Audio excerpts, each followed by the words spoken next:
Menjadi tradisi keluarga sejak puluhan tahun lamanya, berbagi bubur kacang merah hasil buatannya sendiri dilakukan oleh Yan Suri kepada warga yang tinggal di sekitar tempatnya.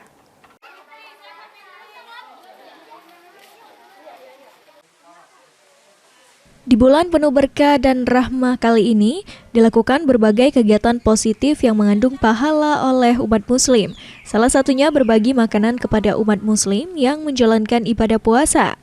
Seperti yang dilakukan oleh Yan Suri, yang membuat langsung bubur bersama, lalu membagikan bubur kacang merah hasil buatannya sendiri kepada warga yang tinggal di sekitaran tempat tinggalnya.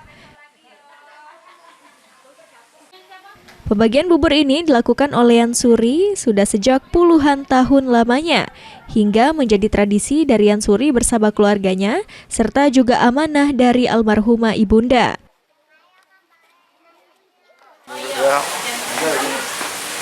Sedekah pada bulan puasa sudah kasih makan puasa paling bagus. Jadi selama ini beliau lakukan, setelah mau dilakukan kami yang melanjutkan.